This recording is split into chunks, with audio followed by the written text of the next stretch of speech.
We are continuing our conversation with Dr. Judy Ho, a clinical and forensic neuropsychologist and a personal friend.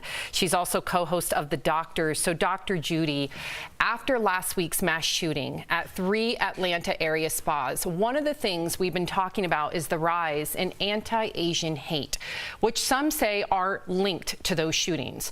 What is your take, and how are you doing personally? Well, thank you so much, Sam, and thank you for this time to talk about this important issue. You know, the racially motivated hate crimes have really risen in this past year against Asian Americans and Pacific Islanders. And the website Stop AAPI Hate received 3,795 incident reports alone from last year in March until now. And of course, that's only the fraction of people who are reporting it. Personally, it's sad for me. I'm worried about my parents who are elderly and I'm not with them all the time. So I worry what's going to happen to them. And I also realize that among my friends who are Asian and my family, we don't talk about the fact that most of us, including myself, have actually been the target of verbally and even physically motivated racial attacks sometime in our life. And I think that we don't talk about it because there's a lot of shame. When you get targeted just because of the way you look, you don't want to discuss it because it almost feels like there's something wrong with you. And I think that we're all just discovering how important it is to have these conversations now. Judy, really quickly, I just want to follow up with you because you're a dear friend and, you know, you always put on such a brave face. You always advocate for everybody else. You know, you and I were speaking earlier, and I just want you to have this time to speak for you. You know, you immediately think about your parents, and that's admirable, and your friends. But has it impacted you directly?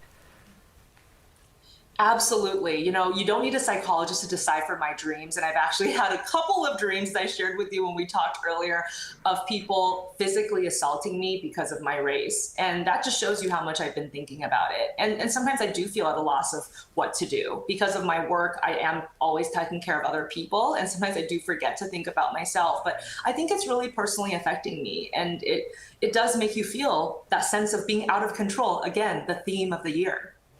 Wow. Dr. Judy, you know, as a Black woman, I completely empathized with what you said about the idea of not having those conversations with your friends, families, loved ones, about being targeted or about racism, because I think that there is this sense of sanctuary when you're with people that you love and places that you feel safe, and you don't want to integrate negativity into that, and therefore we just don't talk about it. But at the end of the day, I do think that this pandemic and the closeness that we felt within our communities has really amplified a lot of our voices. So do you feel like there has been this uptick, and then there's also this emboldened nature for Asian Americans to speak out about what's happening? And why do you feel like right now we're seeing this uptick in general?